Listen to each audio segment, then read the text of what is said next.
இயேசு கிறிஸ்துவின் இன்ப இனிய நாமத்தில் வாழ்த்துகிறோம்.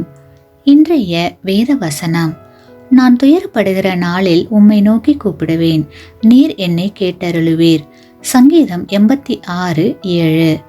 Today's Bible verse. In the day of my trouble, I will call upon you, for you will answer me.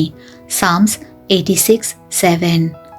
உலகில் சர்வதேச துயர சிக்னல் என்று ஒன்று உள்ளது. அது என்னவென்றால் அதுதான் மேடே. இந்த மேடே என்ற வார்த்தையை தொடர்ச்சியாக 3 முறை மேடே மேடே மேடே என்று யாராவது கூறினால் அவர்கள் உயிருக்கு ஆபத்தான நிலையில் இருக்கிறார்கள் என்று அர்த்தம். இந்த வார்த்தை லண்டன் கிராய்டான் விமான நிலையத்தில் உள்ள மூத்த வானொலி அதிகாரி திரு ஃப்ரெட்ரிக் ஸ்டான்லி மாக்ஃபோர்ட் அவர்கள் 1923ஆம் ஆண்டு உருவாக்கினார்கள். ஒரு விமானம் அபாய சூழ்நிலையில் இருக்கும்போது இந்த வார்த்தையை கேட்டால் அழைப்பின் அவசரத்தை கேட்பவர்கள் புரிந்து கொள்வார்கள். இந்த வார்த்தை ஒரு பிரெஞ்சு வார்த்தையிலிருந்து உருவாக்கப்பட்டது. இதன் பொருள் எனக்கு உதவவும். இதேபோல் வேதாகமத்தில் தாவீது ராஜா தன்னுடைய வாழ்க்கையில் அநேக முறை தன்னுடைய உயிருக்கு ஆபத்தான சூழ்நிலைகளை சந்தித்தார். அதிலிருந்து தப்பிக்க வழி தேடி அழைந்தார். ஆனாலும் அவர் தேவன் மேல் திட நம்பிக்கை வைத்திருந்தார் என்று சங்கீதம் 86ஆம் அதிகாரத்தில் பார்க்கிறோம். மேலும் அவர், கர்த்தாவே, என் ஜெபத்திற்கு செவி கொடுத்து என் விண்ணப்பங்களின் சத்தத்தை கவனியும்.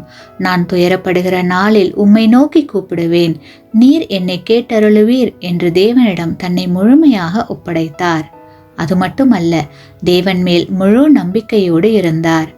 தாவீது ஆபத்து காலத்தில் மட்டும் தேவனை தேடவில்லை, மாறாக ஆபத்து காலத்திற்கு பிறகும் தேவனையே சார்ந்து வாழ்ந்தார் என்பதை பின்வரும் வசனத்தின் மூலம் காணலாம். தாவீது ராஜா கர்த்தரை நோக்கி, கர்த்தாவே, உமது வழியை எனக்கு போதியும். நான் உமது சத்தியத்திலே நடப்பேன். நான் உமது நாமத்திற்கு பயந்திருக்கும்படி என் இருதயத்தை ஒருமுகப்படுத்தும் என்று கூறினார்.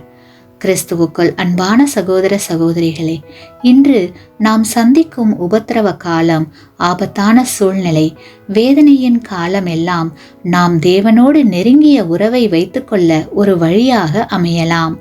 நாம் செய்ய வேண்டியது தேவன் மேல் திட நம்பிக்கை வைத்து அனுதினமும் அவரை நோக்கி பார்க்கும் போது, நிச்சயமாக ஆபத்து காலத்தில் அழைக்கும் போது நமக்கு உதவி செய்ய வல்லவராய் இருக்கிறார். ஆமேன். நீங்கள் பெற்ற இந்த ஆசீர்வாதத்தை மற்றவர்களோடு பகிர்ந்து கொள்ளுங்கள்.